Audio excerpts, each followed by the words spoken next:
The time is finally here. Today, you will see the best loudspeaker I have ever owned. Are you all ready? Let's do this.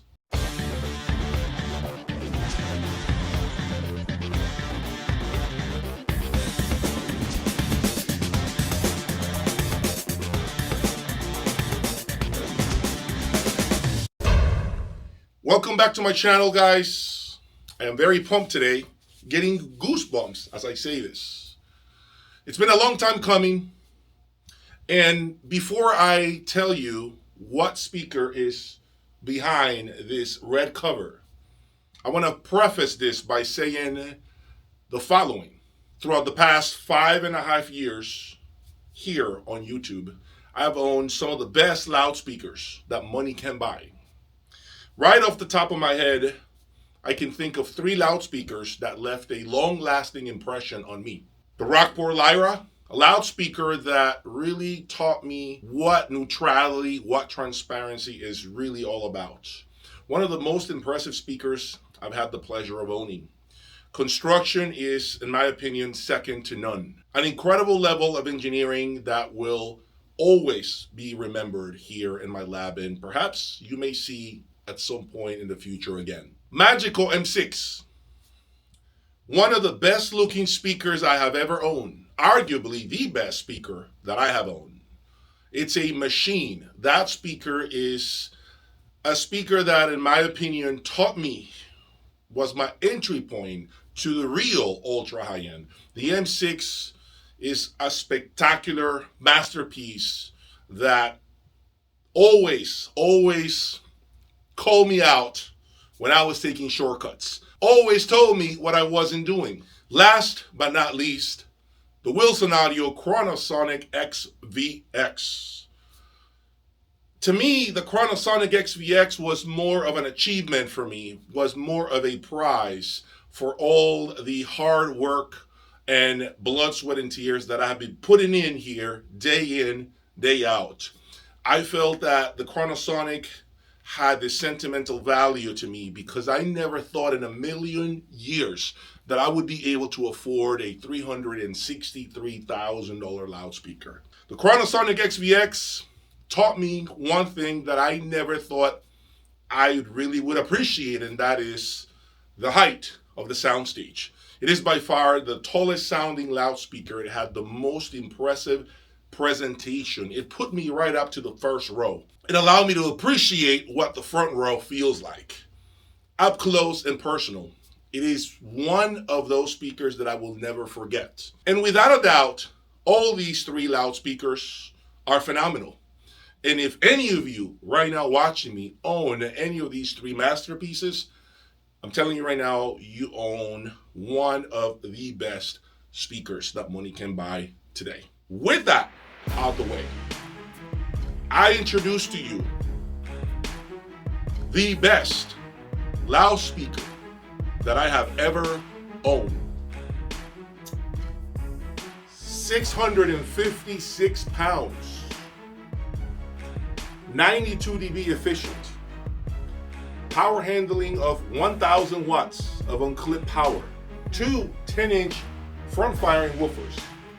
So what makes this speaker so special? Let's go over the details. 7-inch mid-range driver.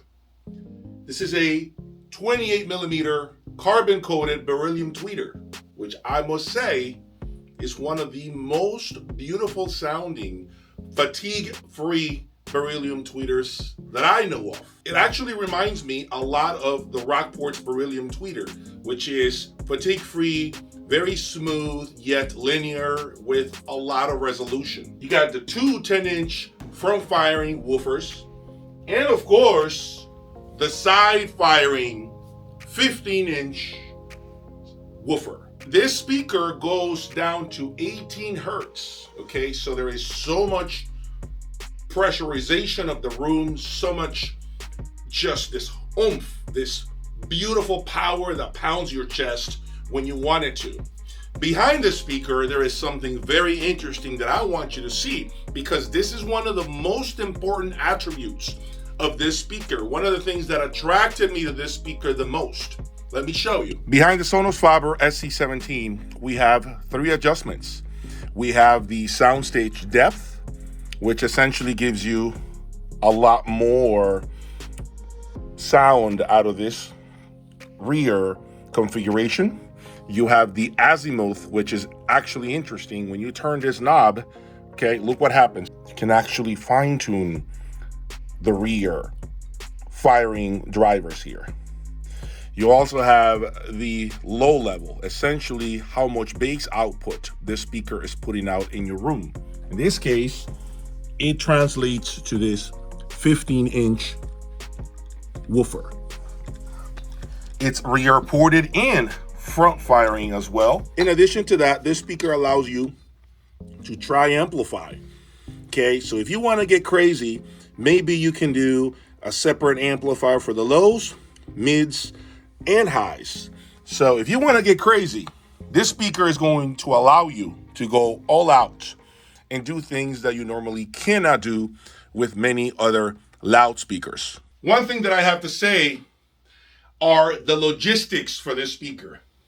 Let me tell you, I'm glad that I have my friend Carlos, who always is up for the challenge.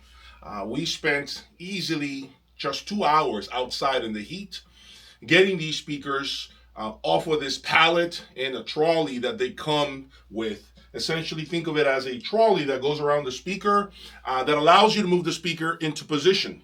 Unfortunately, this is a very difficult loudspeaker to move around the room, okay? Even with furniture sliders under the speaker, I have a hard time moving the speaker myself, okay? It's more than twice my weight. There is so much I could say about this speaker as far as the technology, as far as what makes it special.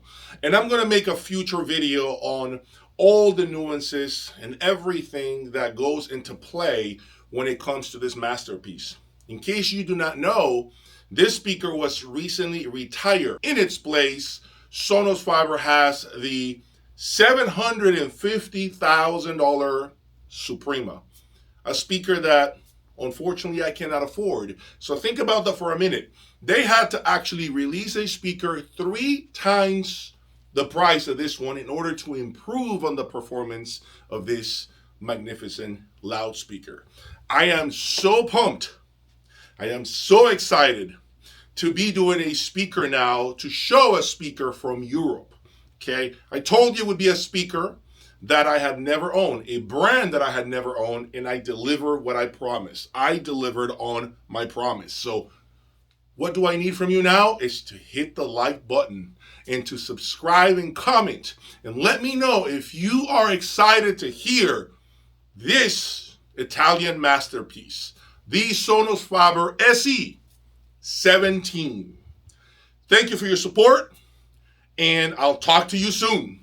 Peace.